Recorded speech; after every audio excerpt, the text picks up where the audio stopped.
Assalamualaikum warahmatullahi wabarakatuh. Alhamdulillah, salatu wassalamu ala rasulillah, amma ba'd. Kaum muslimin yang dirahmati Allah subhanahu wa ta'ala, salah satu sebab dimuliakannya seorang muslim oleh Allah subhanahu wa ta'ala itu adalah dengan sebab memiliki ilmu. Allah subhanahu wa ta'ala mengatakan, yarfa'illahu alladhina amanu minkum walladhina utul ilma darajat. Jadi diangkat derajat orang-orang yang berilmu, orang-orang yang beriman beberapa derajat.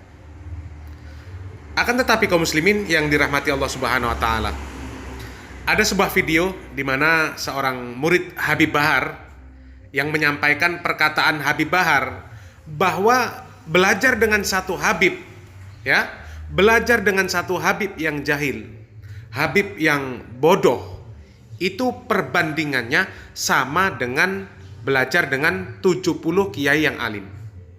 Ini benar-benar perkataan yang ngawur, perkataan yang sesat dan menyesatkan, doktrin yang menyimpang. Kita simak videonya.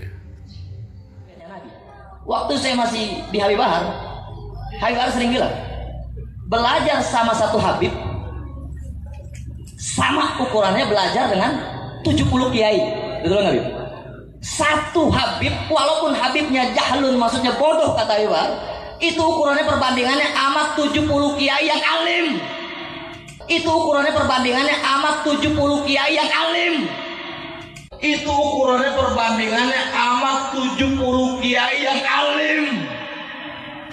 علامات الساعة يقول النبي اللهم صل وسلم عليه سيأتي على الناس سنوات خداعات يصدق فيها الكاذب ويكذب فيها الصادق ويؤتمن فيه الخائن ويخون فيه الأمين وينطق فيه الرويبضة. خلونا عند الرويبضة. قيل وما الرويبضة يا رسول الله؟ قال الرجل التافه يتكلم في أمر العامة. Kaum muslimin yang dirahmati Allah subhanahu wa ta'ala, mengapa begitu mudahnya mereka mengeluarkan perkataan-perkataan yang sesat dan menyesatkan seperti itu? Ada yang mengatakan seorang Habib yang bodoh lebih utama dibandingkan dengan ulama, dibandingkan dengan orang yang alim. Habib yang gila lebih utama dibandingkan dengan orang yang alim. Padahal segala bentuk kesesatan, segala bentuk penyimpangan, segala bentuk kesyirikan, kebid'ahan, semuanya berasal dari kebodohan. Dan kebodohan itu merusak segalanya.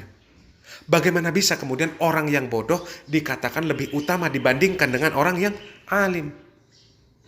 Syekh Yusuf Asy-Syubaili mengatakan di antara penyebab kesesatan itu yang pertama adalah menentang perintah Allah dengan akal atau hawa nafsu.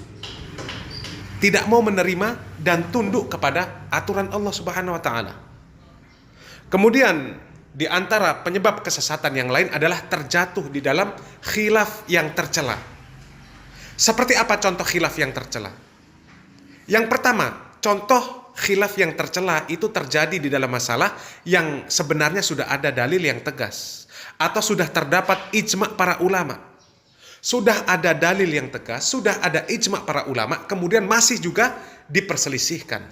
Sebagai contoh, sudah ada dalil yang tegas bahwasanya shaf laki-laki itu di depan, shaf wanita di belakang. Kemudian juga masih memperselisihkan, masih membenarkan shaf yang wanitanya di depan, bercampur baur, kemudian mengatakan sah-sah saja. Maka itu adalah khilaf yang tercela. Karena sudah ada dalil yang tegas menjelaskan bahwasanya shaf laki-laki di depan, shaf wanita di belakang. Kemudian di antara khilaf yang tercela itu adalah khilaf yang terjadi di dalam perselisihan zonni. Perselisihan yang belum ada dalil yang tegas. Akan tetapi kemudian perselisihan tersebut sampai mengantarkan kepada perpecahan kaum muslimin. Maka itu adalah khilaf yang tercela. Kemudian khilaf yang tercela itu terjadi karena sekedar mengikuti hawa nafsu tanpa mau berpegang terhadap dalil. Sama seperti kejadian sholat di Al-Zaitun. Terutama pelaksananya. Sudah jelas ada dalil, tapi kemudian lebih memilih melaksanakan, membuat aturan dengan hawa nafsu. Wanita ditaruh di depan. Shaf sholat yang harusnya rapat dibuat renggang-renggang. Itu tidak mengikuti aturan, tidak mengikuti dalil. Maka itu adalah khilaf yang tercela. Itu yang tercela. Kemudian di antara penyebab kesesatan itu adalah ta'assub, fanatik buta. Fanatik buta ini menyebabkan seseorang jatuh kepada kesesatan. Karena beranggapan apapun permasalahan, apapun pendapat, apapun aturan, selama datang dari ormasnya, dari kelompoknya, dari golongannya, maka dianggap pasti benar. Maka ini juga adalah akar dari kesesatan. Kemudian di antara penyebab kesesatan yang lainnya itu adalah masuk ke dalam area fitnah. Kemudian tertipu dengan diri sendiri, ujub, berbangga dengan diri sendiri. Itu juga merupakan akar dari kesesatan. Kemudian bersahabat atau berteman dengan orang yang buruk, itu juga merupakan penyebab kesesatan. Rasulullah SAW memisalkan teman yang baik dan buruk itu seperti perbandingan berteman dengan penjual parfum dan pandai besi. Kemudian penyebab kesesatan yang besar itu adalah berpaling dari kitabullah, berpaling dari Al-Quranul Karim, dan sibuk dengan hal-hal yang sia-sia. Itu adalah penyebab kesesatan yang besar. Kemudian kebodohan. Kebodohan ini adalah sumber utama dari segala kesesatan di dalam segala hal. Oleh karenanya orang yang berilmu tetaplah menjadi orang yang harus diutamakan, karena Allah dan Rasulnya menjelaskan keutamaan orang-orang yang berilmu dibandingkan dengan yang lainnya. Semoga bermanfaat. Barakallahu fikum. Wassalamualaikum warahmatullahi wabarakatuh. Hadirin dan hadirat yang dirahmati oleh Allah Subhanahu wa taala. Allah Subhanahu wa taala berfirman dalam surat An-Naml ayat 15 dan seterusnya. Kata Allah, "Wa laqad ataina Dawuda wa Sulaimana ilma." Sungguh kami telah memberikan kepada Nabi Daud dan Nabi Sulaiman ilmu.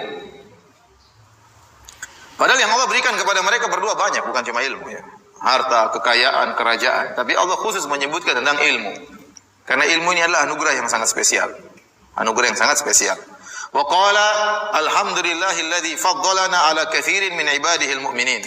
Maka keduanya berkata, segala puji bagi Allah yang telah melebihkan kami dari kebanyakan hamba-hambanya yang beriman.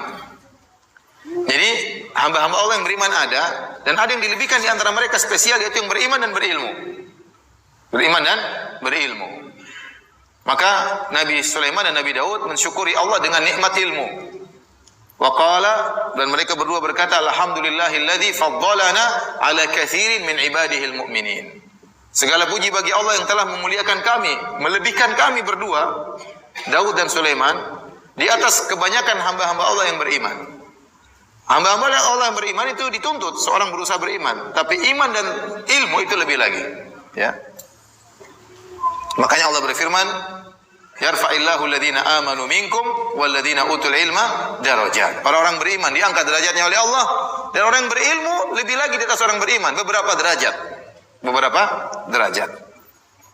Kata Nabi SAW, fadlul alim alal abid ka fadlil qamari ala sairil kawakib. Keutamaan seorang yang alim dibandingkan dengan orang yang ahli ibadah yang beriman saja namun tidak alim, seperti rembulan di bulan purnama dibandingkan dengan seluruh bintang.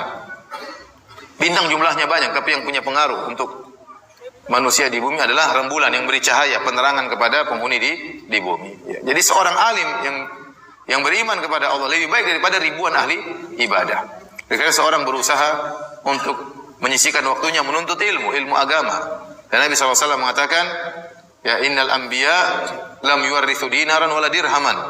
Ya, al ulama warathatul anbiya. Bahwasanya para ulama adalah pewaris para nabi. Dan bahwasanya para nabi tidak mewariskan dinar dan dirham. Wa innama warathul ilma, tapi mereka mewariskan ilmu. Kemudian kata Nabi, faman akhadahu faqad akhadha bihadzin wafir. Barang siapa mengambil ilmu dari para nabi, sungguh dia telah mengambil bagian warisan yang sangat besar.